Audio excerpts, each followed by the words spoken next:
This is Our Eye on the EU, Inter Alia's outlook on EU affairs through different lenses. The UN climate conference COP28 took place in the United Arab Emirates, a country known for massive oil reserves. The climate conference was presided by a person who is also the head of a gigantic oil company. And already from the beginning, this created a fundamental contradiction since he aimed to boycott the phasing out of fossil fuels. Thankfully, the support by many member states of the European Union and the European Union itself were catalytic in pushing for reform. The final result, that is in the clause, a gradual phasing out, might not be the optimal result, but at least we can hope that it will mark the beginning of the end for fossil fuels. COP28 will not achieve meaningful change without drastic steps. The first one would be to acknowledge the exploitation of the Global South. The Global North needs to cancel the debt for countries in need and put money towards other radical climate change solutions. The European Parliament put forward the first formal attempt to place reparation for slavery and colonialism on EU agenda.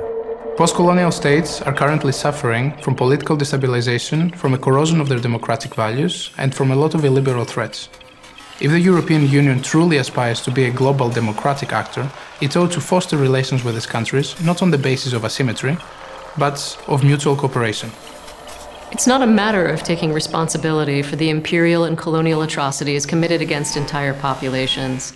The EU should rather take a clear stance on which kind of reparatory justice to propose to countries in the Global South. As of today, this is not clear. EU ministers for migration are rushing into final negotiations for new rules on asylum. Already from its conception, the European Common Migration and Asylum Policy was seen as a tool to protect the Schengen economic area. This modus operandi is problematic, and it must be reconceptualized.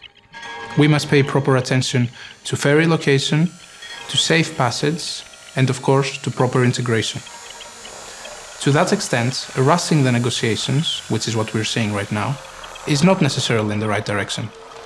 Progressive leaders should use the time left to fight against deportations, pushbacks, and increased funds to Frontex, with EU leaders focusing on their own power games and negotiating behind closed doors.